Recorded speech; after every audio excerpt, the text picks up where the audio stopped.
విద్యుత్ కాంట్రాక్టు కార్మికుల సమస్యల పరిష్కారం కోసం సెప్టెంబర్ 9న విజయవాడకు తరలి రావాలని ఏఐటీయూసీ రాష్ట్ర వర్కింగ్ ప్రెసిడెంట్ బాలకాశి పిలుపునిచ్చారు.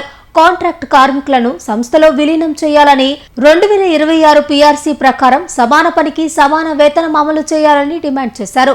కూటమి ప్రభుత్వం కాంట్రాక్ట్ అవుట్సోర్సింగ్ ఉద్యోగుల సమస్యలను నిర్లక్ష్యం చేస్తుందని విమర్శించారు. ప్రభుత్వం స్పందించకపోతే ఏఐటీయూసీ ఆధ్వర్యంలో రాష్ట్ర వ్యాప్తంగా ఉద్యమాలు చేపడతామని హెచ్చరించారు.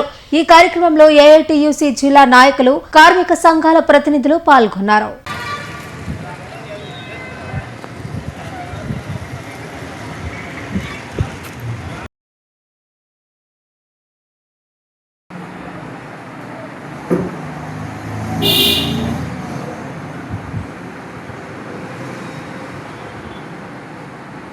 కూటమి ప్రభుత్వం అధికారంలోకి వచ్చి దాదాపు 2.5 సంవత్సరాలు అవుతుంది.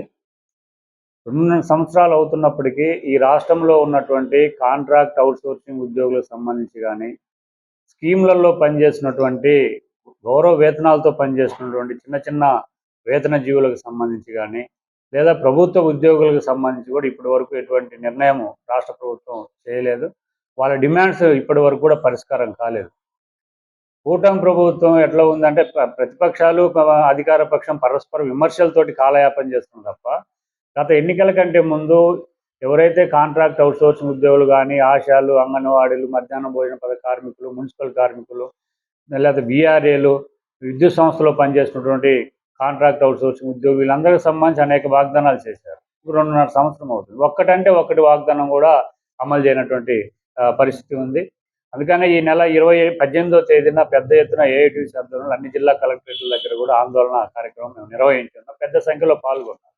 మేము ఈ ప్రభుత్వాన్ని అడిగేది ఒకటే, ఈ 2.5 సంవత్సరాలు మీరు మాటలతో కాలయాపన చేస్తున్నారు తప్ప, గత ఎన్నికల కంటే ముందు ఇచ్చినటువంటి వాగ్దానాలు ఏవైతే మీరు కార్మికులకు ఇస్తున్నారో ఆ వాటిల్లో ఒక్కటైనా మీరు పరిష్కారం చేశారని చెప్పేసి ఈ సందర్భంగా మేము ప్రభుత్వాన్ని కూడా అడుగుతా ఉన్నాం. మీరు ఇదే పద్ధతులకైనా కొనసాగిస్తే, మాటలతోటి కాలయాపన చేస్తే, ఇచ్చినటువంటి వాగ్దానాలను అమలు చేయకుండా ఎవరైతే చిన్న చిన్న వేతనాలతో పనిచేస్తున్నటువంటి ఉద్యోగుల పట్ల ఇదే నిర్లక్ష్యాన్ని మీరు కొనసాగిస్తే కనుక ఖచ్చితంగా గత ప్రభుత్వానికి ఏ రకంగా అయితే బుద్ధి చెప్పున్నారో మీకు కూడా అదే గతి పడుతుంది అనేది ఈ సందర్భంగా ప్రభుత్వానికి చెప్పదలుచుకున్నాం. ఇటు అసెంబ్లీలో చూసినట్లయితే పరస్పరం ఆరోపణలు తప్ప మేము ఏం చెప్పాము, ఏం చేయాలన్నటువంటి కూడా ఎక్కడ కూడా పరిశీలించేటువంటి పరిస్థితి లేదు. చంద్రబాబు నాయుడు గారు అలాగే ఉన్నారు, లోకేష్ గారు అదే పద్ధతిలో ఉన్నారు. ఇక పవన్ కళ్యాణ్ గారు అయితే సరే ఏ రోజు కూడా సామాన్య ప్రజలకు సంబంధించి కానీ, కాంట్రాక్ట్ అవుట్సోర్సింగ్ ఉద్యోగులకు సంబంధించి కానీ ఆయన మాట్లాడినటువంటి పరిస్థితి ఉంది. అందుకనే రాష్ట్రంలో ఉన్నటువంటి కార్మిక వర్గంలో తీవ్రమైనటువంటి అసంతృప్తి నెలకొని ఉన్నది. ఈ అసంతృప్తి క్రమక్రమంగా పెరుగుతూ ఉన్నది. ఈ పెరుగుతున్నటువంటి అసంతృప్తి ప్రభుత్వానికి నష్టం చేయకంటే ముందే మేల్కొని వాళ్ళ డిమాండ్స్ అన్ని కూడా నెరవేర్చాలని చెప్పేసి ఏఐటీయూసీ ఈ సందర్భంగా మేము డిమాండ్ చేస్తూ ఉన్నాం. అదేవిధంగా ఈ రాష్ట్రంలో అత్యంత కీలకమైనటువంటి రంగం విద్యుత్ రంగం. ఈ రంగంలో పనిచేస్తున్నటువంటి దాదాపు 30,000 మంది అవుట్సోర్సింగ్ ఉద్యోగులు ఉన్నారు. వీళ్ళందరికీ ఎన్నికల కంటే ముందు లోకేష్ గారు హామీ ఇచ్చారు, చంద్రబాబు నాయుడు గారు హామీ ఇచ్చారు. మేము 2-3 సందర్భాల్లో కలిస్తే పవన్ కళ్యాణ్ గారు కూడా మా ప్రభుత్వం వస్తే ఖచ్చితంగా న్యాయం చేస్తాము. 2.5 సంవత్సరాల్లో పవన్ కళ్యాణ్ గారు అపాయింట్మెంట్ మాకు దొరకనటువంటి పరిస్థితి ఉంది. ఇప్పుడు ఎన్నిసార్లు మంత్రుల దగ్గరికి పోయినా, అధికారుల దగ్గరికి పోయినా మేము చూస్తాం, చేస్తామనేటువంటి పద్ధతుల్లో మాటలు చెప్తా ఉన్నాం తప్ప ఇప్పటి వరకు ఆచరణలో నోచుకోవడం పరిస్థితి ఉంది.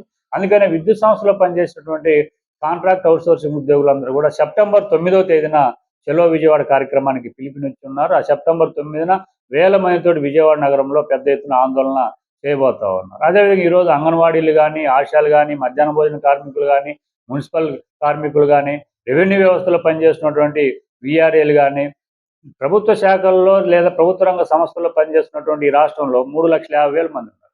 ఈ 3,50,000 మందికి సంబంధించినటువంటి ఒక్క సమస్య కూడా పరిష్కారం కాలేదు. అందుకని ఏఐటీయూసీ అనుబంధంగా ఏఐటీయూసీ ఆధ్వర్యంలో నడుస్తున్న సంఘాలన్నీ కూడా కలిపి రాబోయే కాలంలో రాష్ట్ర వ్యాప్త ఉద్యమాలకు మేము శ్రీకారం చుట్టబోతా ఉన్నాం. పెద్ద ఎత్తున కార్మికుల అసంతృప్తి పెరుగుతూ ఉన్నది. కాబట్టి ఏఐటీ ఇచ్చేటువంటి పిలుపుల్లో కూడా పెద్ద ఎత్తున ఈరోజు కార్మిక వర్గం అంతా